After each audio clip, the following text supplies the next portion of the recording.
សិតស្បែកអលេស៊ីកតួរលមាស់បងប្អូនខ្លះក៏កាត់2ឆ្នាំ3ឆ្នាំ5ឆ្នាំហើយបងប្អូនខ្លះក៏ដើរព្យាបាលរហូតដល់ក្រៅប្រទេសព្យាបាលនៅស្រុកខ្មែរមិនអស់ចិត្តក៏ឆ្លងទៅដល់ក្រៅប្រទេសនៅតែមិនជាស្បែកក៏កាន់តែវិវត្តខ្លាំងឡើងញ៉ាំថ្នាំបានតែមួយអន់ញ៉ាំថ្នាំហើយជាមួយរយៈក្រោយក៏កើតឡើងវិញទាំងនេះគឺដោយសារតែបងប្អូនព្យាបាលមិនត្រូវថ្នាំដោយសារតែថ្នាំបងប្អូនដោយសារតែផលិតផលបងប្អូនញ៉ាំនោះគឺមិនត្រូវទៅនឹងប្រភេទជំងឺមិនបានផ្ដាច់សម្លាប់មេរោគសើស្បែកក៏ដូចជាអលេស៊ីស្បែកទាំងស្រុងទេ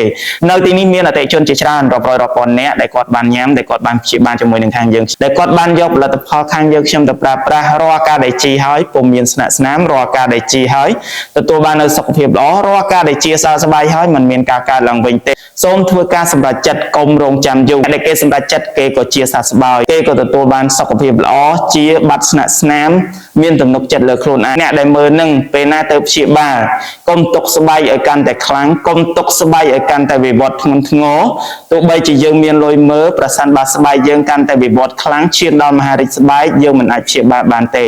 ដូចនេះហើយប្រសិនបើស្បែកយើងនៅកម្រិតស្រាលឬក៏មធ្យមសូមបងប្អូនប្រញាប់ព្យាបាលធ្វើការសម្រេចចិត្តក្នុងការយកថ្នាំទៅប្រើប្រាស់ក៏ដូចជាផលិតផលខាងយើងខ្ញុំយកទៅប្រើប្រាស់ដើម្បីទទួលបានការជាសះស្បើយដើម្បីទទួលបានសាច់ស្អាតដូចគេ